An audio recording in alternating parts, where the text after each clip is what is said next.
What's up, all? Welcome. My name is John, and today I'll be presenting to you my producer podcast. Today is Dre Day.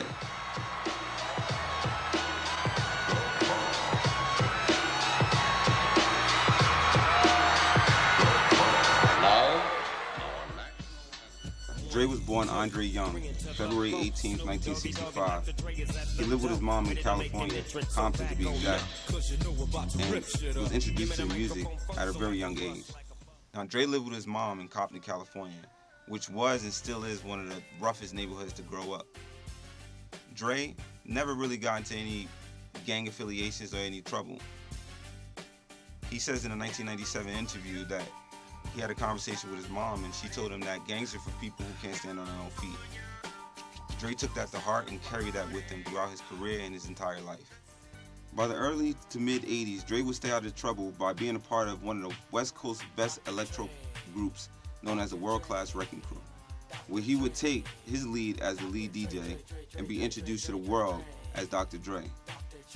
Dre would perform with the crew while also DJing just about anywhere he could. But that didn't seem like it was enough for young Andre. You are now about to witness the strength of street knowledge. In 1986, when Dre met O'Shea Jackson Sr., the two started writing songs together. A friend and local drug dealer, Eric Wright, invested money into their group to push their music. Together, they would recruit DJ Yella and MC Ren, and they all would form the group known as NWA. If you fuck with me, the police are gonna have to come and get me off your ass. That's how I'm going out.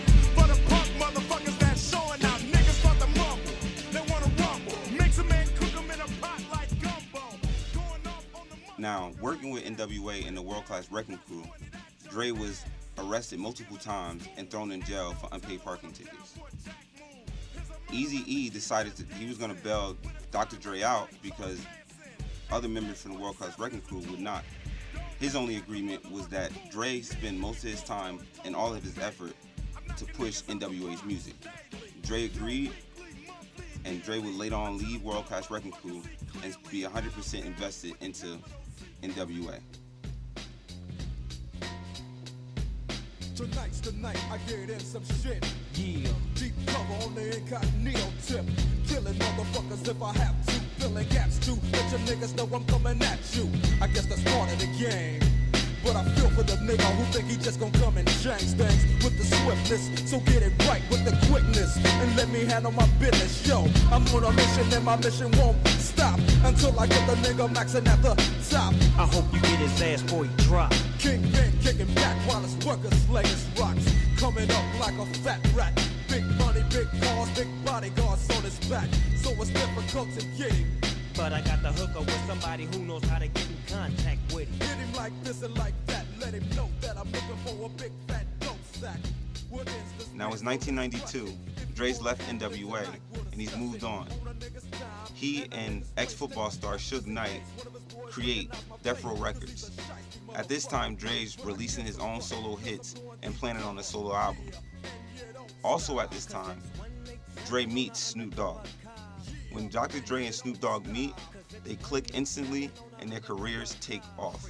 But that only lasted 6 years because that's when Dr. Dre decided he had enough with Suge Knight's strong arming business mentality and left Death Row Records.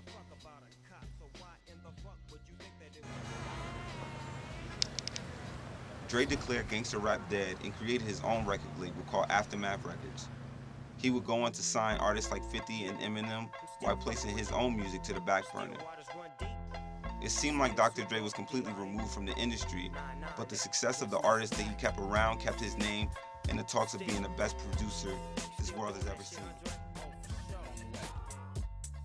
Now let's fast forward to today. Dre's partnership with Jimmy Levine launched Beats by Dre to the billion-dollar industry market. Dr. Dre is also still producing artists who are still making millions and millions of dollars. Dr. Dre is and will always be one of the greatest producers of all time. And that's why today will always be Dre Day. Guess who's back? Guess who's back? Guess who's back? Guess who's back?